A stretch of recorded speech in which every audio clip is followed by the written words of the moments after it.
Welcome to the Love Story with Lisa channel. Today, we're bringing you a brand new story. He wanted to take me as a concubine to seize my inheritance, so I proposed to a dying prince. But things only kept getting more complicated. Synopsis. After both parents sacrificed themselves on the battlefield, at the age of 16, I inherited an enormous fortune. My childhood companion, the boy my parents had raised to be my future husband, had married my cousin from the second branch of the family. Now he wanted to take me as a concubine. The entire second branch was waiting to swallow up the estate my parents had left me. To protect this great inheritance, I petitioned the emperor himself, asking for a sickly man as my husband. My only thought was to bear an heir, then preserve my wealth and comfort for the rest of my life after my husband passed away. So every night I racked my brain trying to slip into my husband's bed. Little did I expect that my frail, ailing husband would remain perfectly composed with me so close, and that his health would grow stronger with each passing day.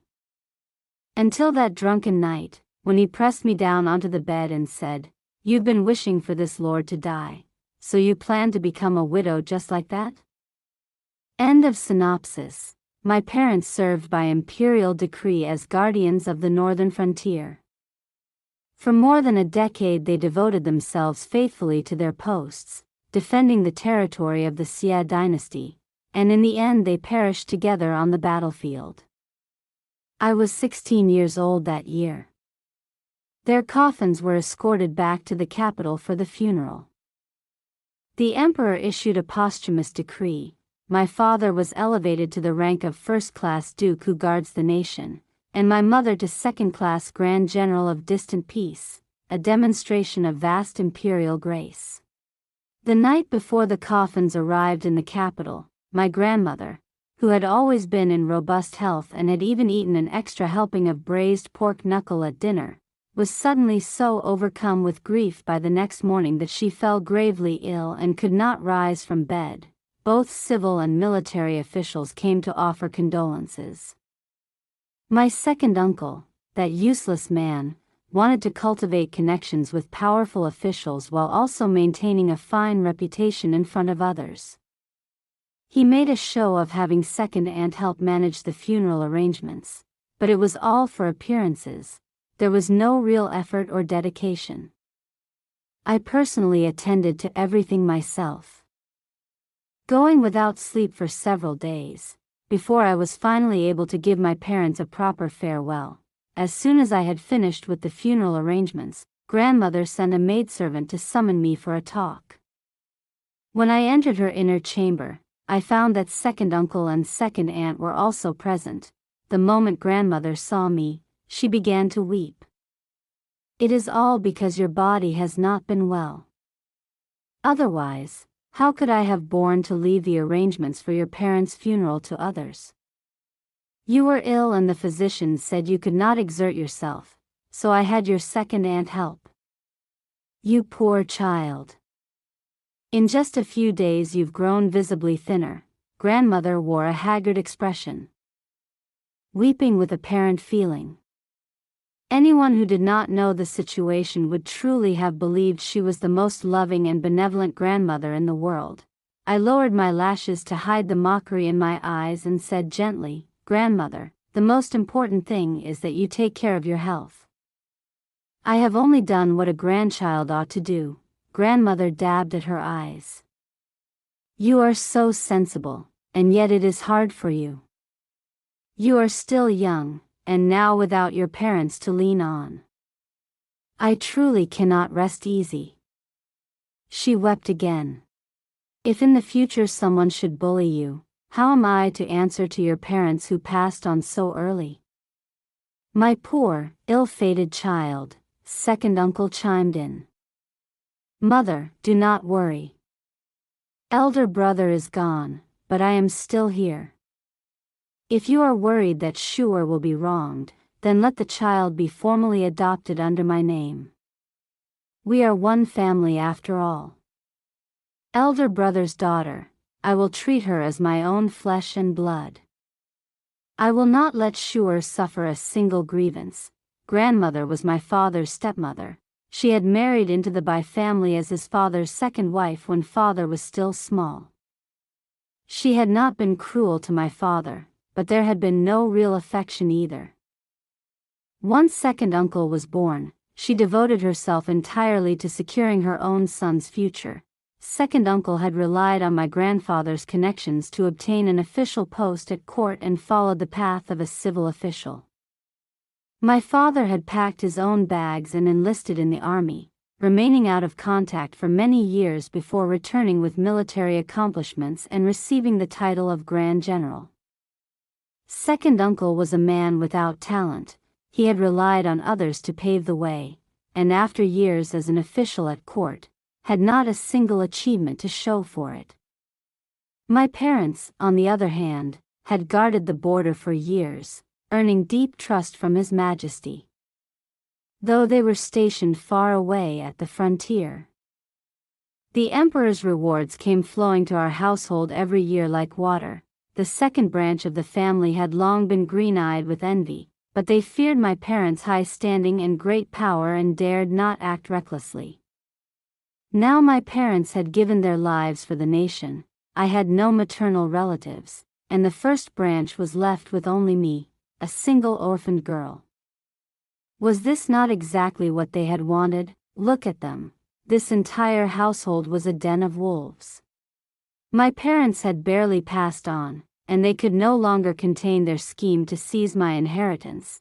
Grandmother wept a few more times. Everyone in the room looked at me, waiting for me to respond. I feigned innocence. Grandmother, what do you mean? My parents gave their lives for the country. They are meritorious subjects personally rewarded by His Majesty. Who would dare bully me? Second uncle's expression grew a little flustered. He awkwardly avoided my gaze. Grandmother is also concerned for you, he said. Parents calculate carefully for their children's sake. Grandmother has the same feeling for you. Jingzhu of course understands grandmother's intentions. I looked at grandmother's slightly evasive eyes, and let 2 lines of tears fall from my own. I understand grandmother's kind intentions. But my parents had only me as their daughter. While they were alive, I failed to attend to them properly. If even the title granted to them after their passing cannot be preserved, would I not have failed utterly in my duty as a daughter? As soon as those words left my mouth, the faces in the room all shifted at once. This dynasty valued filial piety deeply. Grandmother could absolutely not bear the reputation of having raised an unfilial child. Grandmother and second uncle both looked uncomfortable. Second aunt, however, stepped forward and grasped my hand. You are a filial and obedient child. Both your second uncle and I have always truly cared for you. We watched you grow up all these years. In our hearts, we have long thought of you as our own daughter. What is called formal adoption is merely to give it a proper name so that we may keep you close by and have another daughter to cherish. If your parents in heaven have any awareness of this, surely they would not blame us. Second uncle quickly echoed her. That's right, that is exactly our meaning. It was still the same tactic. If it had been a few years earlier, perhaps I really would have been moved to tears by their words. But I had long since grown past the age of naivety, having been deceived by this household in circles for years. I gripped second aunt's hand tightly and showed every sign of sincere gratitude. Jingzhu is deeply grateful for second aunt's kindness. Second aunt's face lit up with delight, thinking I was about to agree, until she heard me continue. Second uncle has already said it, we are all family. Family members need not stand on empty ceremony. If you and second uncle truly regard me as your own daughter, then it makes no difference whether I am formally adopted or not. Second aunt tried to persuade me further, but I suddenly went limp all over and raised my hand to my forehead, leaning to one side. My close attendant Tingxia was quick-eyed and quick-handed and caught me. Grandmother cried out in alarm. "What is happening?" Wendong, my other attendant, spoke up smoothly. "This servant reports to the old madam. Our young mistress has been exhausting herself with the funeral affairs of the master and the lady for several days running, and has not closed her eyes for days. If the old madam has no further matters, please allow this servant to escort the first young mistress back to rest, lest she collapse." Grandmother could hardly say anything more after that. She offered a few parting words, then let Wendong support me out. Once we were out of grandmother's courtyard, Tingxia angrily spat on the ground. Grandmother, second master, and second madam, their scheming nearly smacked this servant in the face. Do they think our young mistress is easy to bully? The master and the lady have barely been gone a few days, and they're already eyeing the mistress's inheritance with greedy eyes. Aren't they afraid that if word gets out, people will spit on them to death? Tingxia grew more aggrieved as she spoke, dredging up old grievances from years past. When I was still young and ignorant, with my parents far away at the frontier all year, I had genuinely treated the second branch as family and been close to them. Treasures rewarded by the emperor, priceless medicines. Whenever grandmother was unwell, I would offer them up without a second thought. When second uncle entertained guests, when second aunt wanted new clothes made, even when the second branch was short of money, all of it had come from my hand. I had given with a sincere heart, refusing nothing. But then, at a banquet that day, I overheard my cousin Bai Futsu boasting to the other noble ladies about a newly acquired hairpin. "It's tribute goods from the kingdom of Silla," she had said, "something even the treasure shops don't carry." Another young lady asked if her elder sister from the first branch had given it to her. Futsu's tone was one of undisguised delight. "That little fool over in the first branch. I only had to say I liked it, and she pulled it right out of her own hair and rushed to give it to me." The other girl admired her. "Your sister is so generous to you, giving away such a fine thing without hesitation." Futsu laughed. "Her parents are far away at the northern frontier. Who knows which day they'll die and their bodies never be found. When that day comes, won't she still have to depend on my father, her second uncle? By then. Never mind a few trinkets like this, even everything in the first branch will belong to our household. These things are just temporarily in her hands right now." On what grounds could she refuse? That was when I finally understood what people were truly like. My cousin, who had always been so warm and friendly with me, harbored such thoughts behind my back. It was plain to see what the second branch was teaching their children at home. After that, I gradually distanced myself from the second branch and kept my guard up. That evening, the second branch sent over a bowl of ginseng soup, saying that grandmother missed me and had specially ordered the kitchen to make something nourishing for me. I lived in the east courtyard, they lived in the west. Normally, aside from the morning greeting, the two branches had nothing to do with each other and even ate separately. For grandmother to specially send someone over with soup was unusually rare. Tingxia lifted the lid and saw the finger-sized ginseng root floating in the bowl. She was so annoyed she nearly laughed. How kind of the old madam to find such a tiny little ginseng root to insult our eyes. She set the bowl aside and instead brought me another bowl from our own kitchen. "Young mistress, taste our little kitchen's ginseng soup."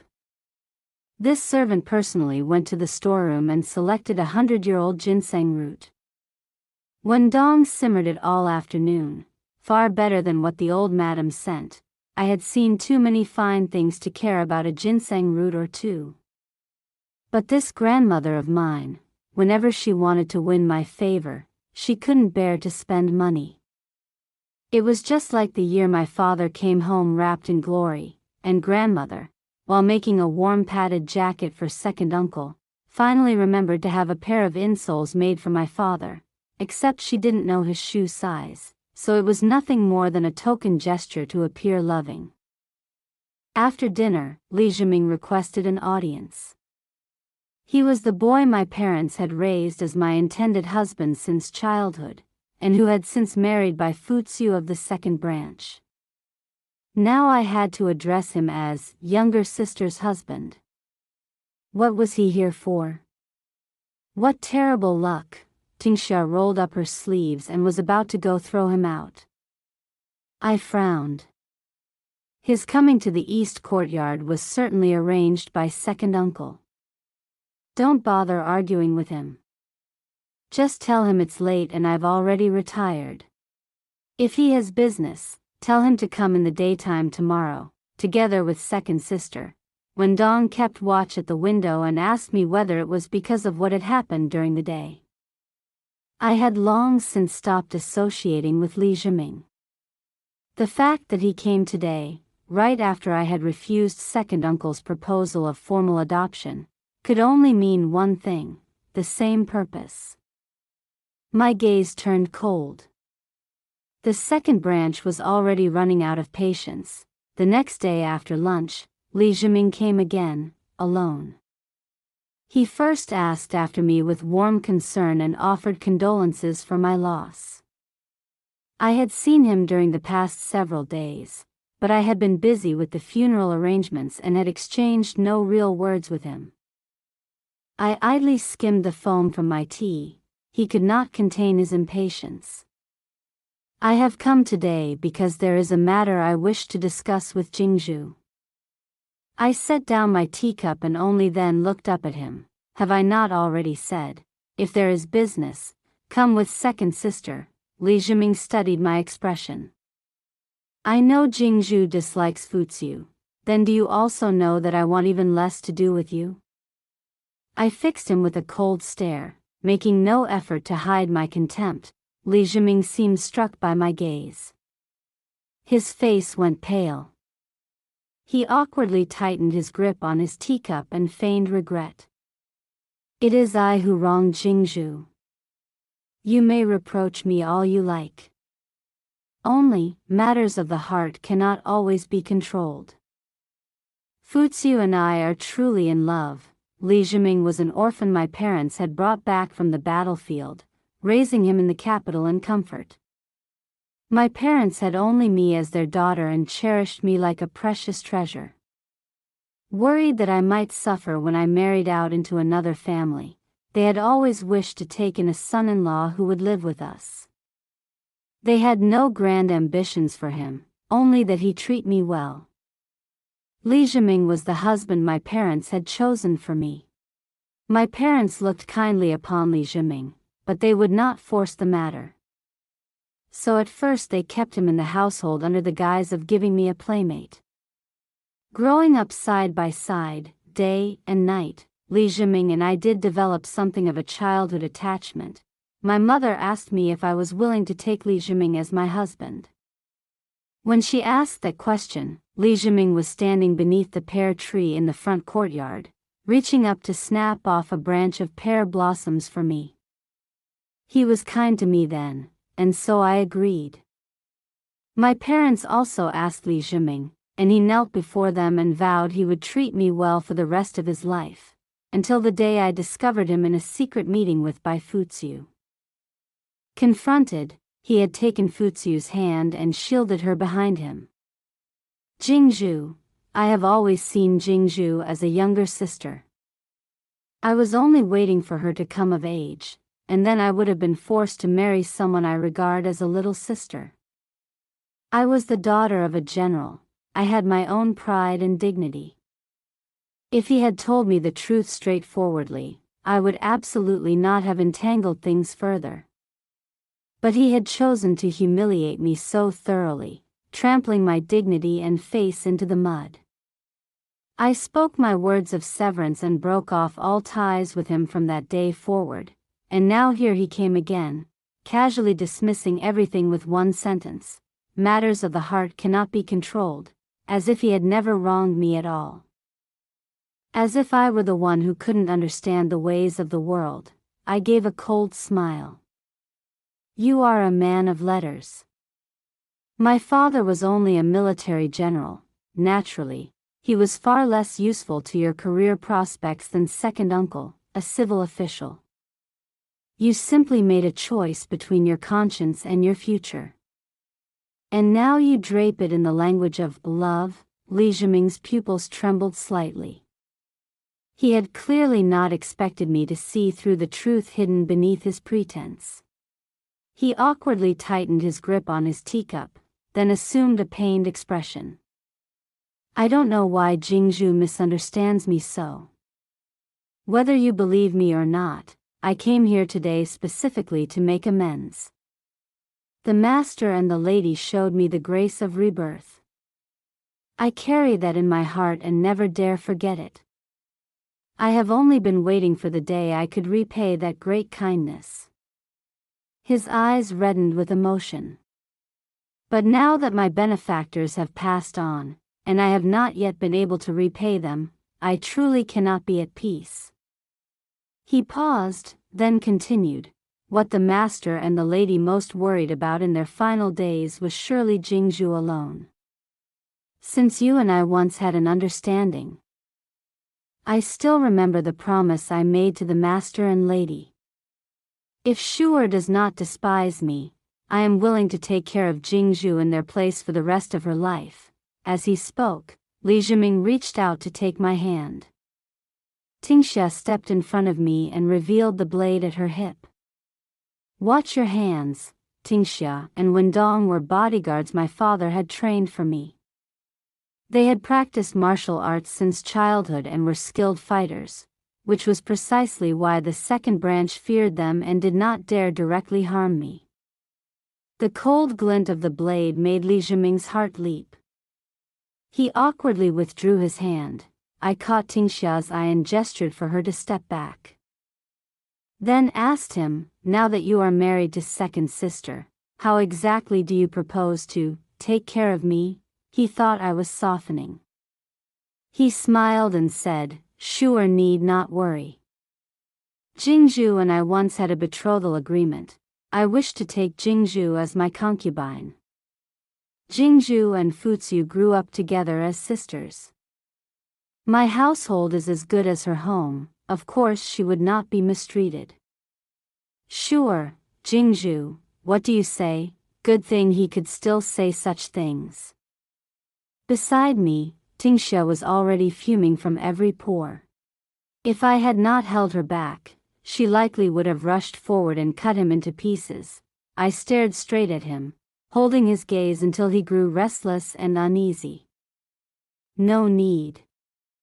I have no shortage of people to attend on me. I would not trouble my younger sister's husband to trouble himself. I sat upright in my carved rosewood armchair, a position of clear superiority.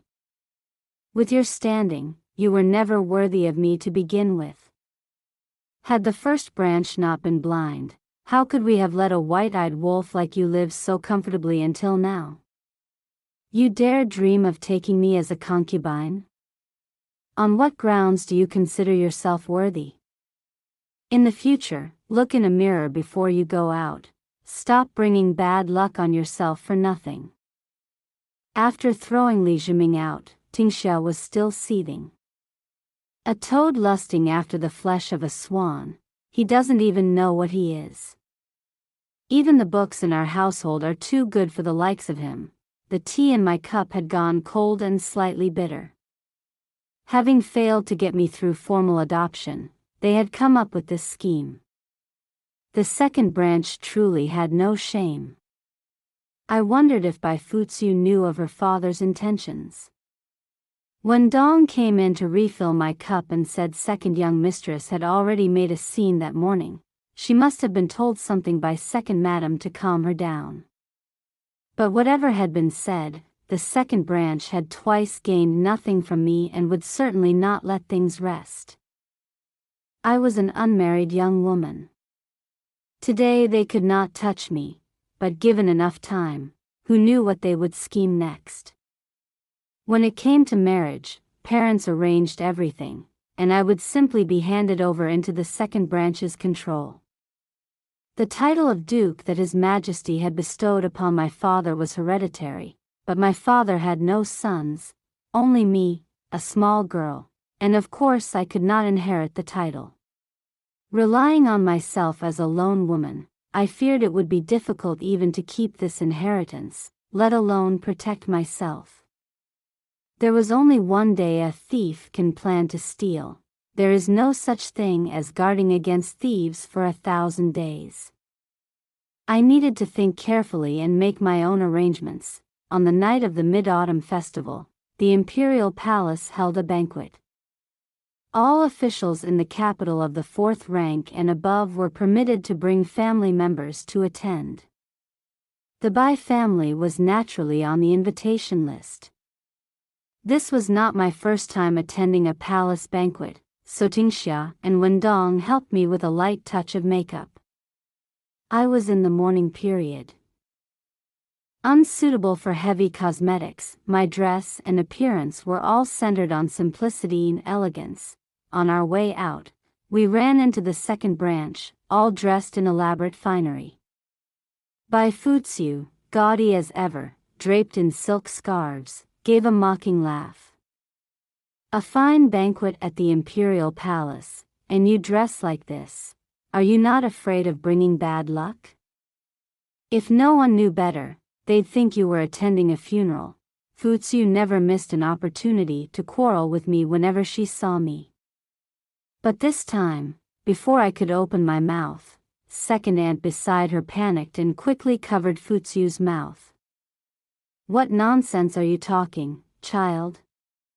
This is a palace banquet. Are you trying to mourn someone? Fuziu had always been spoiled and willful, and spoke without thinking. After second aunt's warning, she realized she had misspoken. Her face cycled through shades of green and white. I smiled pleasantly at her. She glared at me furiously, tossed her silk scarf, and stalked away. We arrived at the palace with some time still before the banquet began. The guests mingled and chatted in small groups. I was not comfortable in that sort of environment, so I called Tingxia and Wendong to take a walk around the grounds with me. The scenery inside the palace was full of life, and we eventually came to rest under a pavilion beside a water terrace, watching the school of red carp in the pond below. A light autumn wind rippled across the surface of the water. From the main path not far away came the sound of footsteps. A palace eunuch walked ahead holding a lantern. Behind him followed a tall, slender man in white robes, a jade crown upon his head. The man's handsome face was pale, and he occasionally covered his mouth with a dry cough.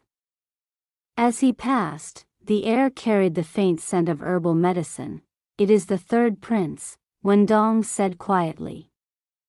The water terrace was in the shadows. They could not see us. After the two figures moved on, Tingxia still stared in the direction they had gone. Who is that? He is strikingly handsome. Wendong withdrew her gaze indifferently.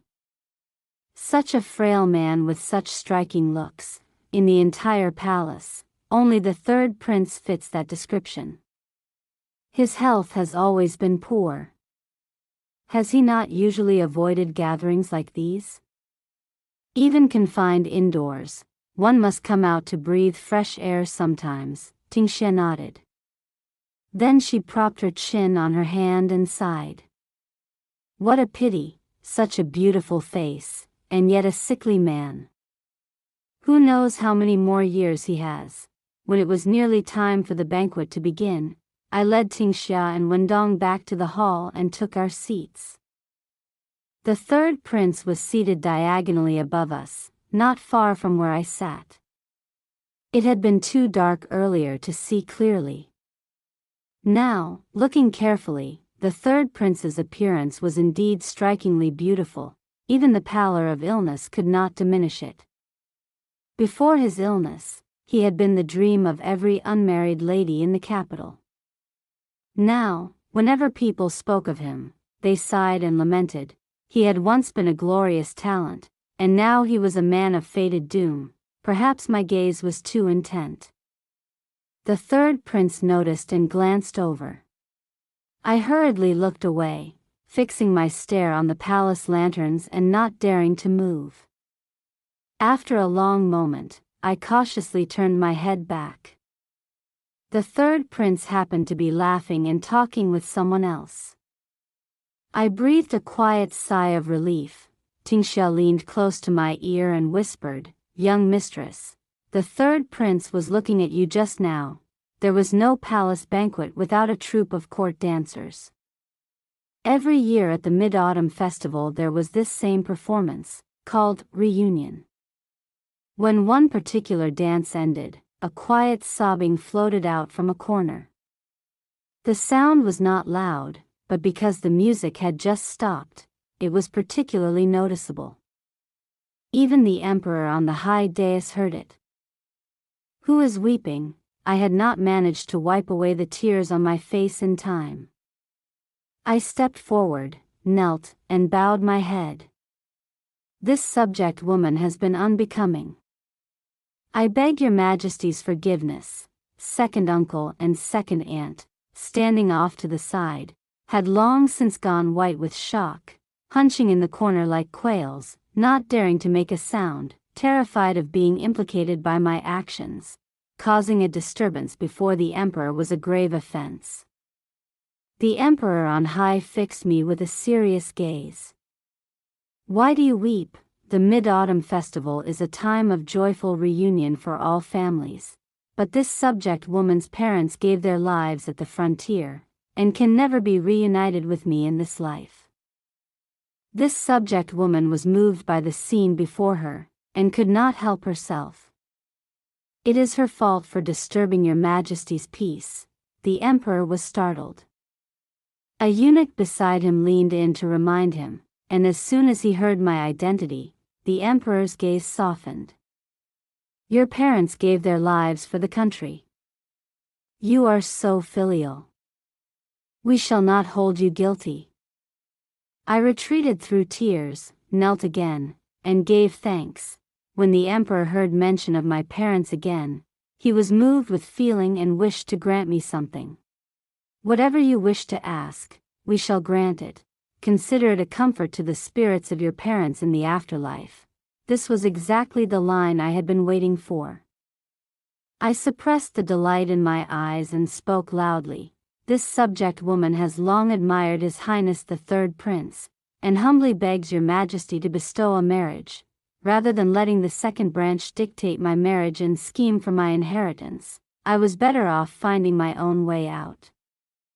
The third prince, Xie Sun, was the legitimate son of the late empress.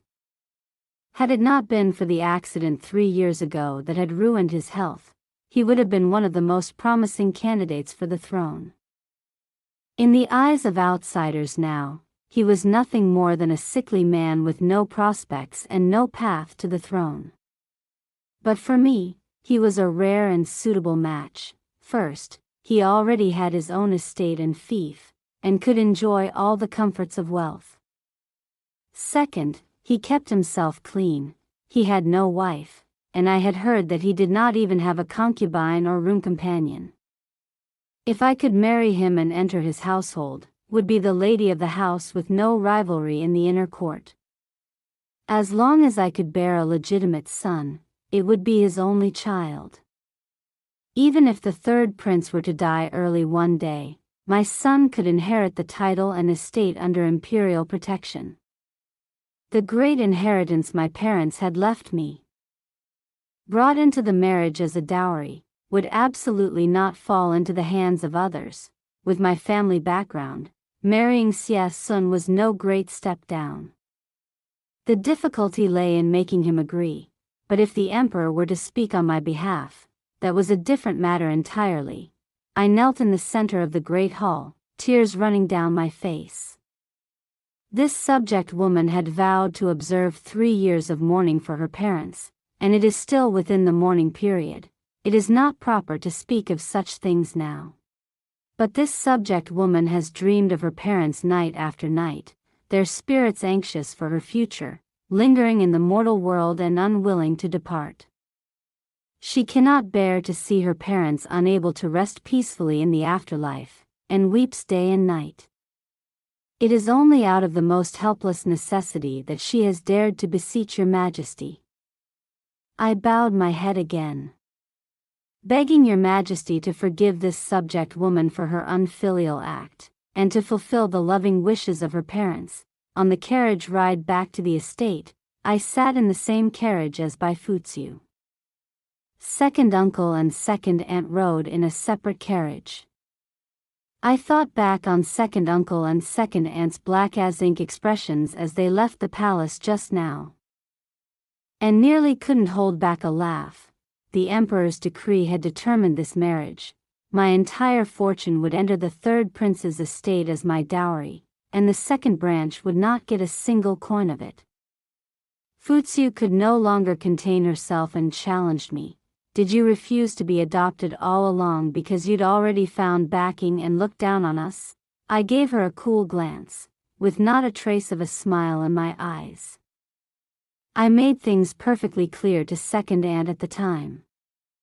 You are making such a fuss. Surely you didn't actually want me to marry Li Zhiming and serve the same husband as you as a concubine?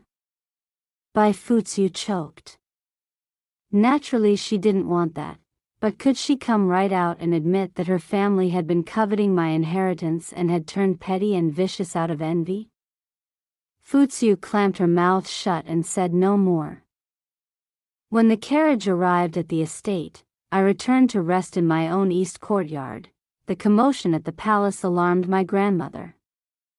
The second branch's household had barely stepped out of the carriage before rushing straight to grandmother's courtyard. The candles in the west courtyard burned bright the whole night. My marriage had been bestowed directly by the emperor, and moreover carried the justification of fulfilling my parents' wishes. Naturally, the sooner the better. The wedding date was set for half a month later, a propitious day selected by the Bureau of Astronomy. Throughout those 2 weeks, the second branch behaved themselves. On the wedding day, they cheerfully saw me off. Before I stepped into the bridal sedan, grandmother and second aunt shed a few performative tears. But my husband, Xie Sun, in the half-month since our wedding, he had not once consummated our marriage.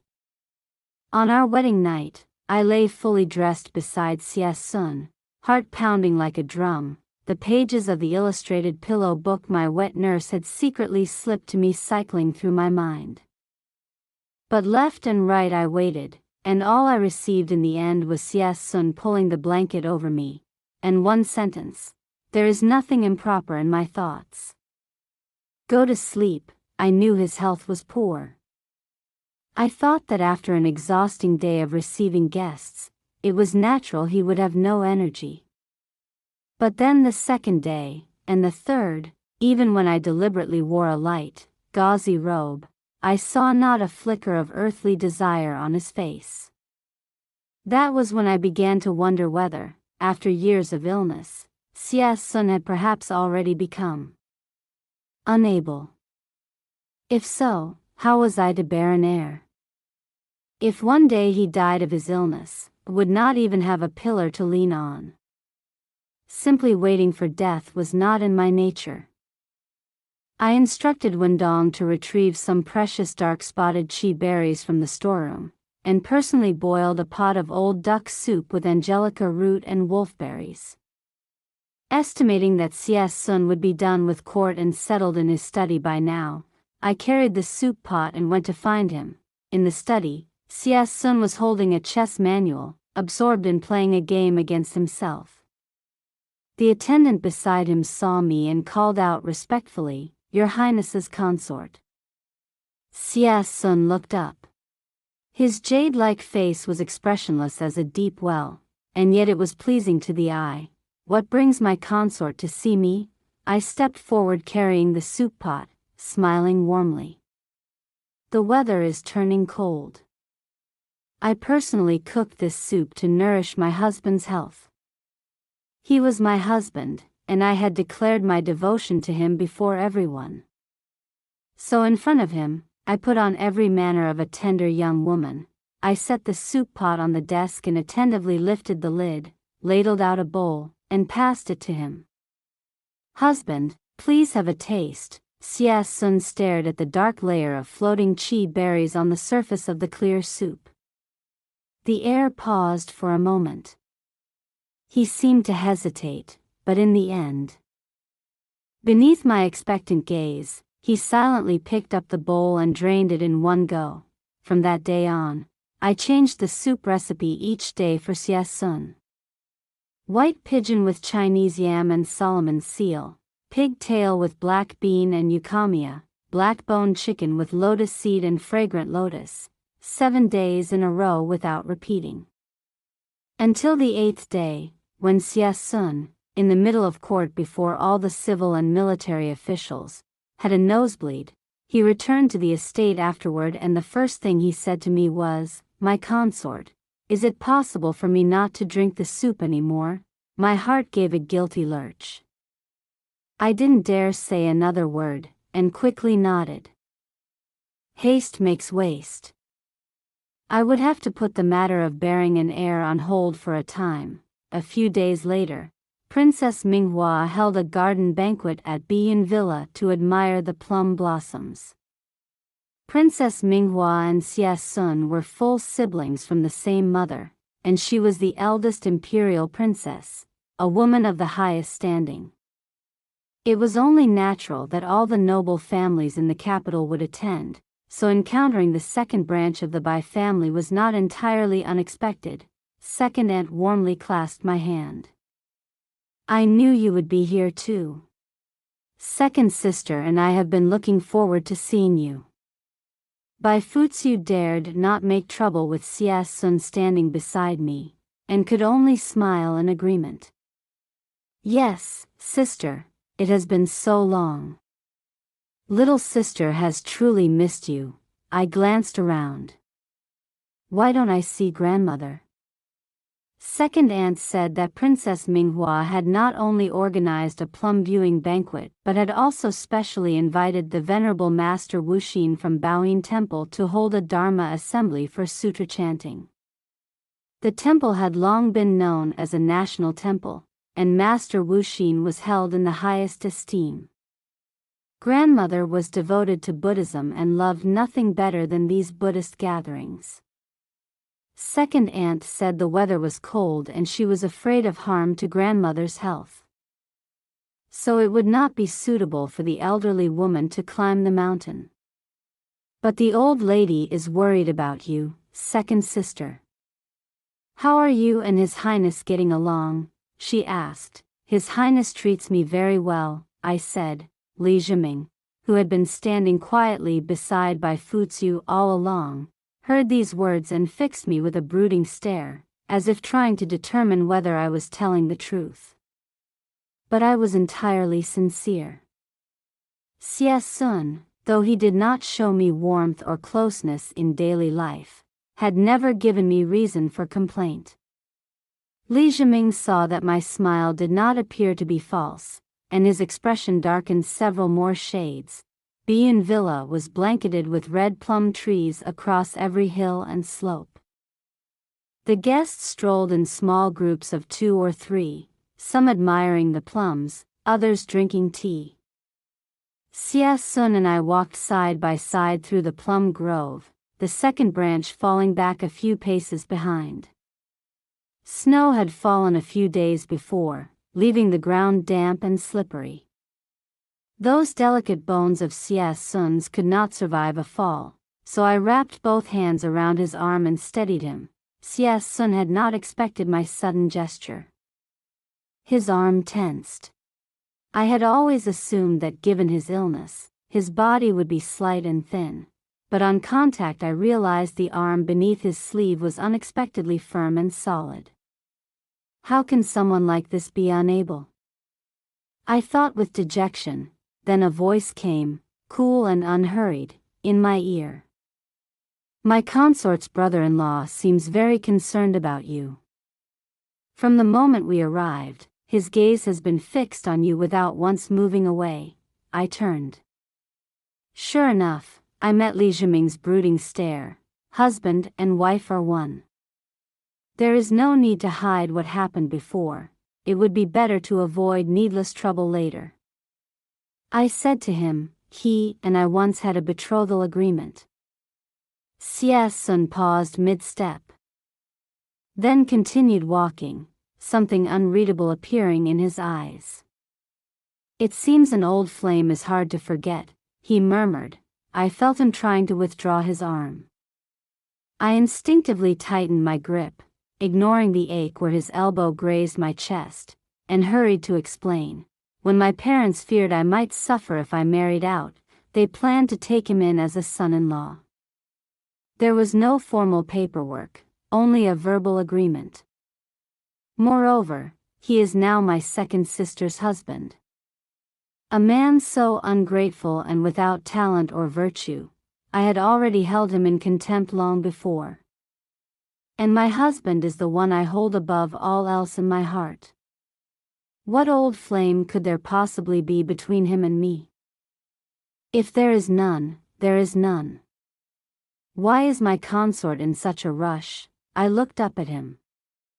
The sharp chill in Xie Sun's brow and eyes had softened a little, and the tip of his ear appeared to carry a faint blush. I felt a little embarrassed, but then understood he was trusting me, and so I ought to show a little goodwill in return. A few days ago, second uncle was impeached at court, and during such a critical moment, the faction of Grand Tutor Zhao stepped up to defend him. Do you not find that strange? Xie Sun said nothing, but his eyes signaled me to continue. I received word that recently, second uncle has been making frequent nighttime visits to the fifth prince's estate, always in disguise, slipping in quietly through the side gate in the dead of night. I suspect there are other covert dealings between the two of them. Perhaps the fifth prince even has something compromising on my second uncle, which is why he feels he cannot refuse to protect him. Xie Sun looked perceptive and asked, what else do you know? Does my husband know what a jade talisman is? I asked, watching his expression carefully and not missing the smallest change. Xie Sun straightforwardly shook his head. What kind of thing is it? He did not appear to be feigning ignorance. I sighed. I don't know either. I only learned of it from the mouth of one of those masked men. They came today precisely for this object, and I paused, then continued, this object was apparently something belonging to my father. Now its whereabouts are unknown. They suspected me, but I had never heard father mention it. Xie Sun quickly grasped my meaning. You suspect that today's events are connected to the fifth prince, exactly.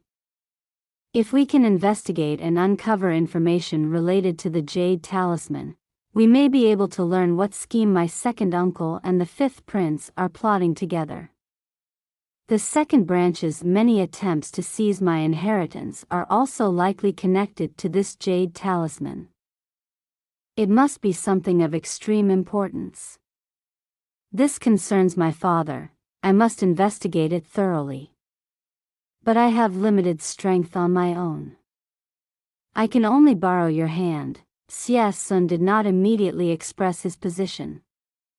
He lowered his gaze and studied me, the corner of his mouth curved in an unreadable smile. My consort, are you trying to use me? This man was truly far too sharp. Hiding things from him was no easy task. I saw no point in denying it. Instead, I asked him, and does my husband not want to profit from this as well? Such a fine opportunity to deal with the fifth prince. I cannot believe he is unmoved. Indeed, CS Sun smiled without answering. I will arrange for people to investigate this matter. I apologize for troubling my husband. It is a pity that none of those 3 masked men survived today. The other 2 black-robed men, seeing the situation turn against them, swallowed poison and killed themselves. Otherwise, we might have extracted some useful information from them. I look forward to seeing what abilities my husband has. I hope he will not disappoint me. Half a month later, CS Sun brought a man before me. The man was ragged and disheveled, and had been lurking outside the estate gate for several days, even attempting to sneak inside under cover of darkness one night. The guards, who had been prepared, caught him cleanly. The man refused to speak after being captured, until a guard searching his person found a troop token bearing the Bai family's insignia. Only then did CS Sun bring him before me. The moment this man laid eyes on me, tears streamed down his weathered face and he cried out in a choked voice, "Young mistress." I looked at him clearly, and could not help but let out a startled cry, "Commander Jiang." Commander Jiang was one of my father's most trusted officers. The 2 of them had been through life and death together. In the Battle of Yanbei Pass, the Bai family's forces had suffered catastrophic casualties. The personal guard that had advanced deep into enemy territory with my father and mother had not a single survivor among them. Commander Jiang had been among those counted dead, so why was he still alive? And why had he come to this state? I sent CS Sun and the others out of the room. Only then did Commander Jiang finally let down his guard, weeping silently. "Young mistress, you must avenge the marshal and the general." I was shaken by this. I pressed him for details, and from Commander Jiang's mouth I learned a world-shaking secret.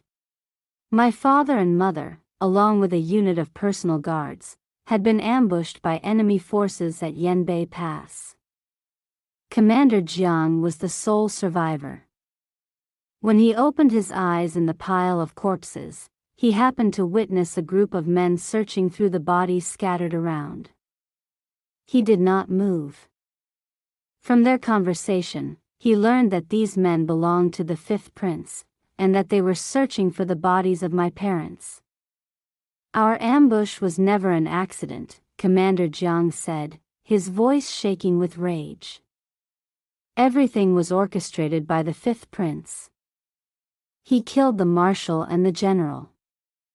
He killed all the brothers I had fought alongside for years."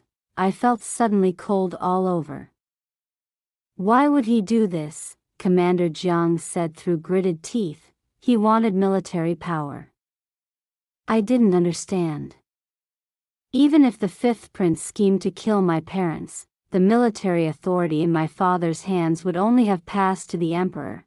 What had the 5th Prince gained? Commander Jiang shook his head. The marshal commanded an army of 100,000. Half of them were personal troops who had followed the marshal since his humblest days, through life and death. On the surface, all 100,000 answered to the marshal's tiger seal, but in truth, those 50,000 personal troops answered only to the marshal himself. And in the marshal's possession was a token of faith that could command those 50,000 men. In other words, whoever held the token held the loyalty of the army. I felt a sudden premonition. That token, was it the jade talisman? Commander Jiang said excitedly, "Exactly. Young mistress knows of it?" "Not quite," and I went on to tell Commander Jiang about what had happened a few days before. He was outraged. To prevent it from falling into the wrong hands, the jade talisman had not appeared before others for many years. Those men could not find it among the marshal and the general's belongings, so they turned their attention to you. I couldn't help but furrow my brow. "Commander Jiang, how many people know about the jade talisman?" He said bitterly that only a few trusted deputy commanders close to my father knew of it. There is a traitor among the marshal's inner circle, who colluded with the fifth prince inside and out to kill our brothers. Remembering the brothers who had died wrongfully, Commander Jiang could not hold back his tears. He had kept his name hidden the entire length of the journey, traveling 1,000 li from the distant northern frontier to the capital for one purpose: to seek justice for the brothers who had fought at his side.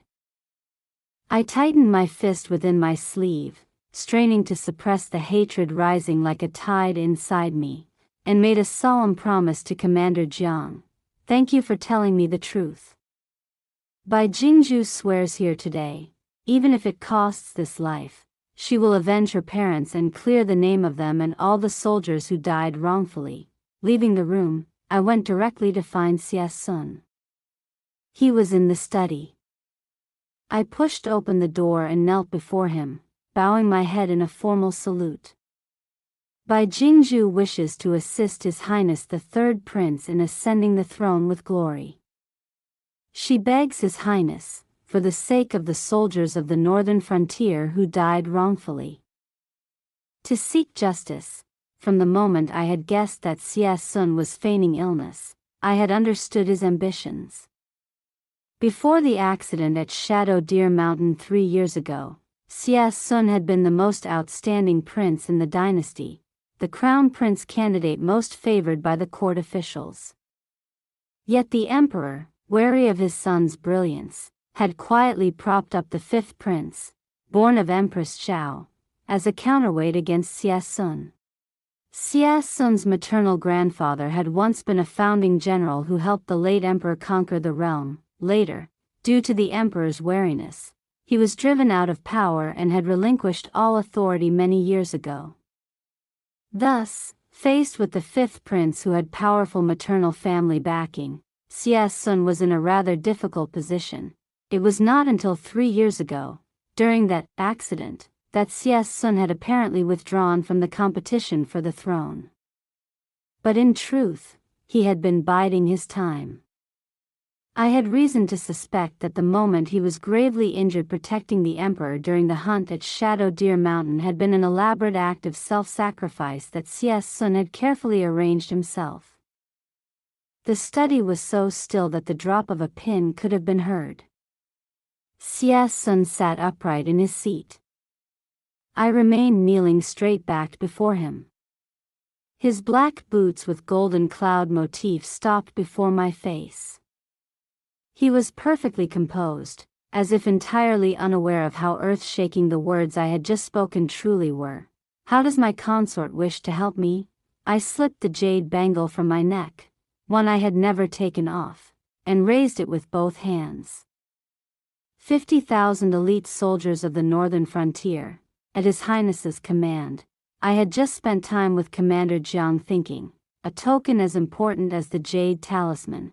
If it was not on my father, could it truly be something my father had left me without my knowledge? But my father had left me innumerable treasures of gold, silver, and jade. How would I know which was which? Then, in a flash, I remembered, a year before, my father had personally placed the white jade bangle on my wrist. I recalled how solemnly he had instructed me, "Jingzhu, you must never forget, no matter what, you must not take off this bangle." It looked ordinary enough, distinguished only by the unusual clarity of the jade. Because of my father's words, I had never parted with it. No one who saw it would have paid it any mind. It was not a conspicuously valuable object. I had just confirmed it with Commander Jiang. This bangle was the jade talisman that could command the 50,000 personal troops of the Bai family. Xie Sun's eyes suddenly darkened. He took my hands to lift me up, his gaze fixed on the bangle.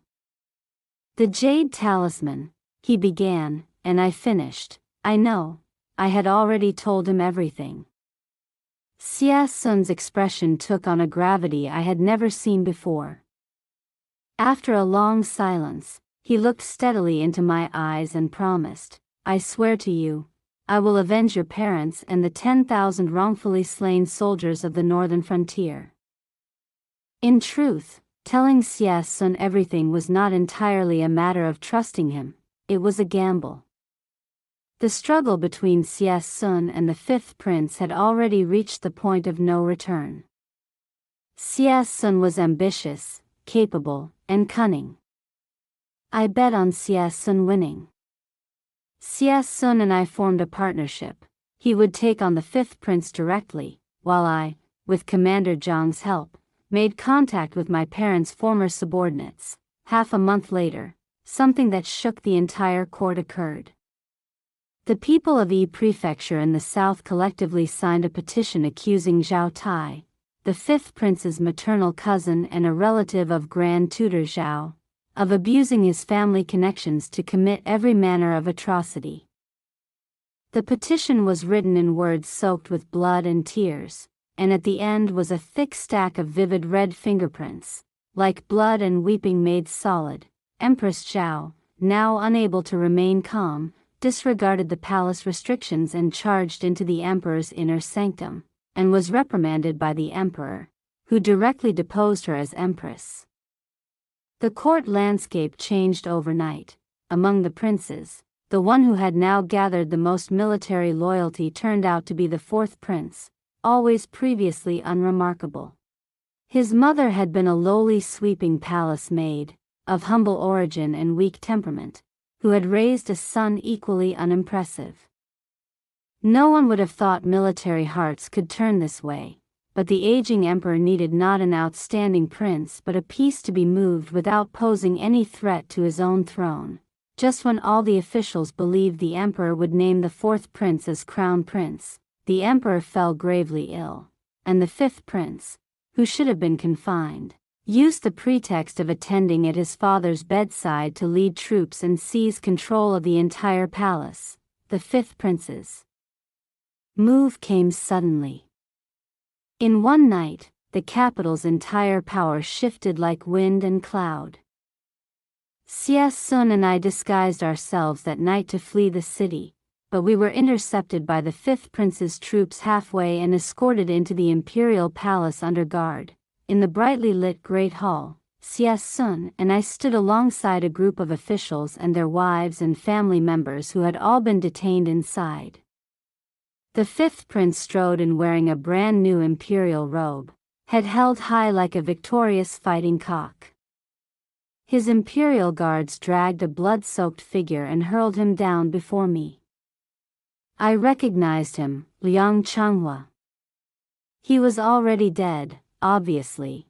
The fifth prince was smugly triumphant, savoring the sight of my face turning pale with shock. "By Kaishan, if you had consented to marry me long ago. Why would things have come to this?" Indeed, as a child when father had brought me into the palace, Empress Zhao had claimed I was fated with the fifth prince and urged father to arrange our betrothal. Father had politely declined on the grounds of my young age, and shortly after brought home Li Zhiming. In hindsight, father had already seen that Empress Zhao had set her eyes on the military power in his hands. He did not want me drawn into the struggle for the throne, and fearing that one day I might fall into danger because of it, he had given me the jade talisman to protect myself. But in the end, the jade talisman became the very death warrant for both him and my mother. I clenched my fist. My hatred was so concentrated it nearly solidified and poured from my eyes. I stared at his imperial robe and said through gritted teeth, "His Majesty lies gravely ill in his chambers, yet your Highness has already donned the dragon robe. Are you not afraid of the judgment of historical records and the ink of posterity?" The fifth prince threw back his head and laughed. "History has always been written by the victors. The heavens and earth are already decided. I am the rightful successor." His arrogant words rang through the hall. Officials' wives clutched their small children and cowered in corners, not daring to raise their heads. But I still had one wish left unfulfilled. The fifth prince suddenly grabbed my jaw with brute force. "Tell me where the jade talisman is. Tell me, and I will spare your life." I stared straight into his eyes, hatred in my voice. "You killed my parents. Even in death, I will never let you have what you want." The fifth prince smiled viciously, his eyes turning cruel. He raised his arm. I trembled and shut my eyes. Wind from his palm swept past my face, and beside me came a soft groan. I opened my eyes suddenly. Xie Sun had been struck to the ground, blood at the corner of his mouth. "Husband." I paled in shock and moved to check on him, but the fifth prince blocked my way. With one glance from him, Imperial guards stepped forward to kick and beat Xie Sun where he lay on the ground. The fifth prince gripped the back of my neck, forcing me to watch. I struggled helplessly, tears in my eyes. "You're mad, he'll die," the fifth prince smiled coldly. "You won't speak. I will not kill you, but someone must always suffer in your place." He challenged me. "Surely you wouldn't actually bear the charge of killing your own husband?" He only lowered his eyes and smiled at me. "Then let us see whether your tongue is harder or Xie Sun's life is harder." Seeing that Xie Sun had fallen unconscious and the fifth prince still showed no sign of stopping, I finally could not hold back. "Stop," I cried out, "my goal is achieved." The fifth prince waved his hand. The Imperial guards withdrew their fists. Tears of helpless fury slid from the corners of my eyes. I gave a bitter laugh. "If I had the jade talisman, would I still be here, under your control?" The fifth prince's face darkened. He heard me say, "The jade talisman is not in my hands at all." Lies. Something so important. Who else could Bai Kaishan have given it to? I shook my head. Father did give me the jade talisman, I just didn't know what it was. I only understood its existence on the day the fifth prince's soldiers stormed my private storehouse. Thinking back carefully, I recalled that father had once given me a white jade paperweight and told me to keep it carefully.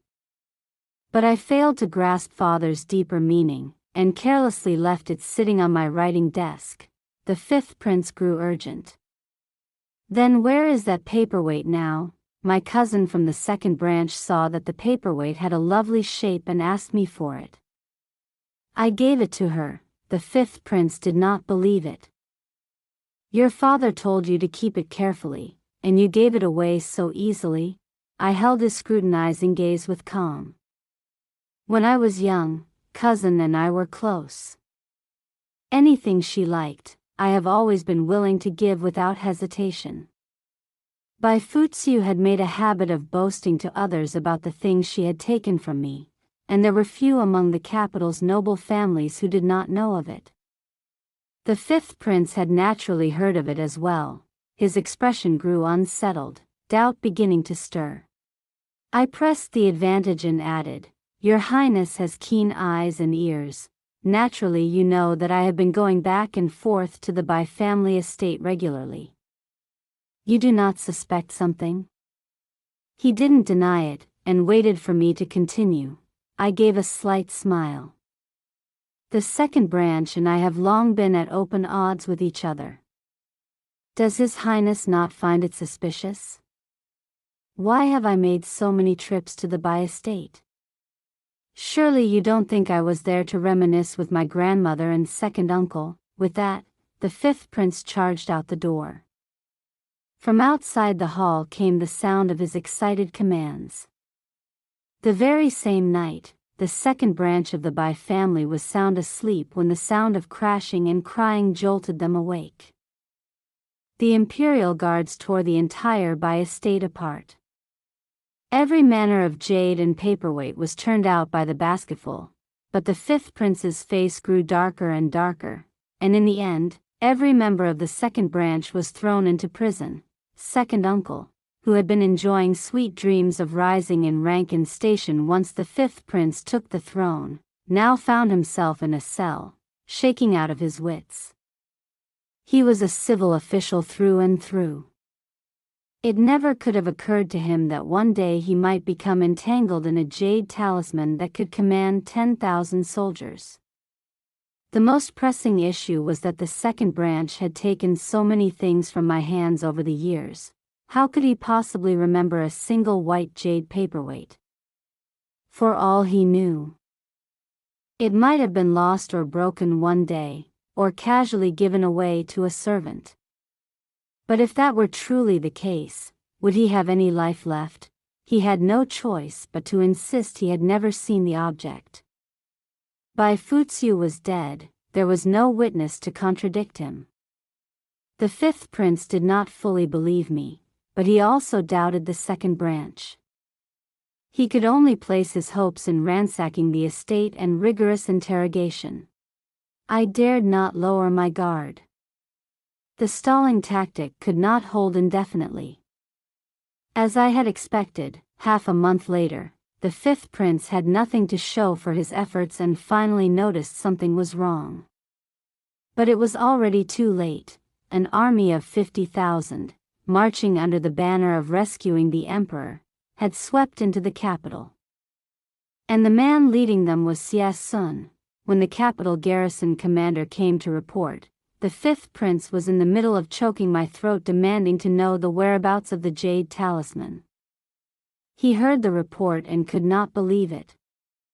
He stared at the figure beside me, then asked once more, "You said, who is leading the troops?" The commander's face had gone deathly white. He quickly shot a glance at the figure beside me and managed with great difficulty to say, "All your subordinates saw it clearly. The one leading the troops is His Highness the Third Prince." Not until he witnessed the figure on the red horse with the silver spear did the fifth prince finally believe that Xie Sun had truly arrived with an army. Xie Sun rode his warhorse, his face still streaked with fresh blood, his gaze sweeping back with killing intent, just as he had been in years gone by. As for the figure that looked exactly like Xie Sun who stood restrained beside the fifth prince looked more closely and finally discovered that behind the man's ear was a nearly invisible scar. He reached out and peeled a layer of skin-thin mask from the man's face. Beneath the mask was an entirely unfamiliar face. This man was named Du Sheng. He had mastered the art of impersonation, and could mimic the voice to perfection. His disguise had reached an almost supernatural level. The fifth prince flung the mask to the ground and turned on me in fury. "You dare play tricks on me?" I was held captive. Looking at his face, twisted with rage, I felt only a fierce surge of triumph. "Your Highness, see now whose hands the prize falls into." The 50,000 elite soldiers Xie Sun led were all men who had been through real bloodshed on real battlefields. How could the palace guards, who had fed on easy rice for years in the capital, be their match? The guards fell back steadily. It seemed the palace gates were about to fall. The fifth prince seized a sword and threatened me, then stood atop the palace gates. "Xie Sun, if you surrender now and hand over the jade talisman, I will spare her life." Xie Sun had just beheaded someone. Fresh blood still marked his face. He looked up with killing intent in his eyes. Several of the deputy generals, men who had been close to my father since before my birth, who had known me since childhood, who cared for me as their own, saw me threatened and rushed their horses to surround the base of the wall. Tingxia and Wendong, who had ridden with the army to breach the palace, also galloped swiftly forward. One of the hotheads, spear in hand, roared furiously, "Do not touch her." Seeing this, the fifth prince shifted from shock to glee, laughing loudly.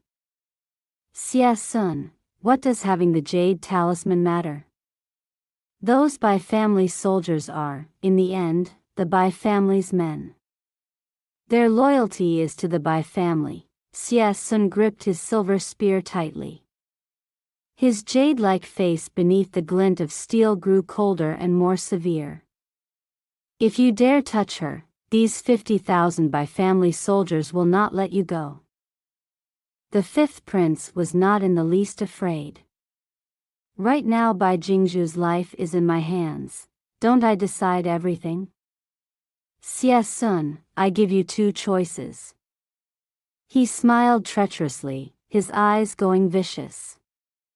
Dismount and surrender, hand over the jade talisman, and I will let you die with your body intact. Otherwise, do you think these men will stay loyal to you, a man who holds the jade talisman and watches Bai Jingzhu die? Or will they turn to obey my orders and hack you to pieces? Xie Sun's sharp hawk-like gaze swept past me and landed on the fifth prince standing behind me. I felt the fifth prince behind me suddenly tremble. The sword in his hand nearly faltered. He was perhaps made ashamed by his own fear of Xie Sun, and in anger he did not wait for Xie Sun to choose. He suddenly called out to the personal guards and deputy generals below the wall, Bai Kaishan is dead. The jade talisman is just a dead object, it counts for nothing. Bai Jingzhu is the one you should be loyal to. Capture Xie Sun alive, submit to me, and I can guarantee Bai Jingzhu will not die. All manner of eyes turned on Xie Sun like thorns in his back. Seeing that his words had taken effect, the fifth prince's dark expression began to brighten. He said beguilingly, your transgressions today will not be investigated. When I ascend the throne, the expression on his face froze. He stared in disbelief at me, who had turned to face him at some unknown moment. A long sword through the chest. As the fifth prince fell, his eyes were filled with utter disbelief. He had been too complacent, too careless. I am the daughter of a general. How could I not know how to use a sword? With the fifth prince dead, the imperial guards quickly surrendered. Xie Sun entered the palace gates directly, took the imperial seal from the hands of the gravely ill, bedridden emperor, and simultaneously issued an edict condemning Empress Zhao to death. The emperor abdicated in favor of Xie Sun and was that same night moved to a detached palace to recuperate. I had assumed Xie Sun would kill the emperor himself, but he said, the fifth prince poisoned him. He won't last more than a few days. When Xie Sun said these words, his face still bore the dried blood of battle. In the flickering candlelight, he was a chilling sight. He had personally beheaded the empress, and in that moment her head rested before the altar of the late empress. Years of endurance and hiding had at last reached their fruition. Xie Sun got drunk. This was a rare occasion for him to drop his composure, and he stubbornly insisted on drinking with me. Unable to refuse, I drained my cup in one go. The strong spirits burned down my throat and I coughed and choked. Xie Sun watched my distressed expression and suddenly leaned in to kiss me. I quickly dodged aside. The wine-scented kiss grazed the corner of my mouth. For a moment, both of us were a little startled. I lowered my head and retreated a little. Your Highness, you are drunk. Since the day I had handed over the jade talisman, I had addressed him as, Your Highness. Xie Sun showed no reaction to this, but perhaps because he had been drinking tonight, he suddenly took issue with it. Did you not always address me as, husband before? His dark eyes looked at me with a faint trace of aggrievement. Your Highness is about to ascend the throne. Jingzhu does not dare be disrespectful. I tilted my head and avoided his gaze, then poured myself a cup. I have not yet offered my congratulations on your Highness's great accomplishment. Xie Sun reached out and closed his hand over my wrist, pressing the cup down. You will always be my wife. I will bestow upon you the honor of Empress. My heart clenched. The words I wanted to say lodged in my throat. In the end, they did not come out. The first thing Xie Sun did after ascending the throne was to prepare for my grand investiture ceremony as Empress. The late emperor's illness had lasted months, leaving a great backlog of state affairs for the new emperor to handle. Xie Sun was endlessly occupied, and it was not until the eve of the ceremony that he found time to come see me. I brewed him a cup of fresh tea. State affairs are important, but your majesty must also take care of your health. Xie Sun drank the tea, held me as we lay on the bed, and murmured, I don't know why. It is only when I am with you that I can truly sleep well. I looked up at him.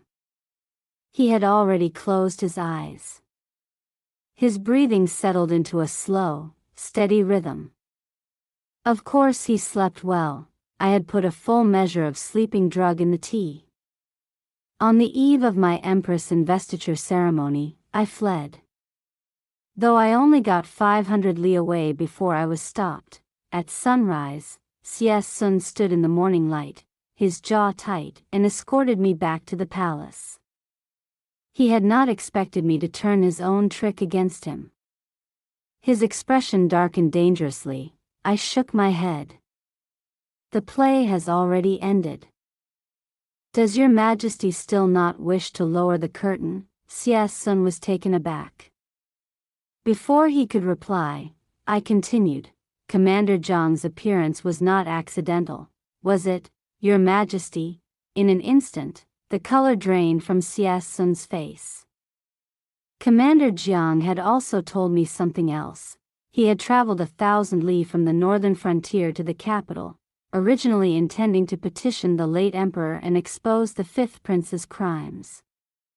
But before he could find an audience, he had no sooner arrived in the capital than his identity was exposed and he was hunted. Strangely, the hunters did not rush to kill and silence him, but instead led him to the third prince's estate and then vanished without a trace. Commander Jiang saw me and only then realized I had become the third prince's consort. He dared not risk petitioning the late emperor any further, and instead chose to tell everything to me. You had long known that the jade talisman must be in my possession. You carefully orchestrated this whole elaborate performance for the sole purpose of getting me to willingly hand it over myself. Your Majesty's superior scheme. I am full of admiration. Xie Sun's throat moved slightly. He tightened his grip on the reins. You knew so early, why did you still cooperate? I looked up at him with a faint cold smile. Each person has what they need. We were only using each other. You wanted the jade talisman. I wanted revenge. Between us, it was nothing more than an exchange of interests.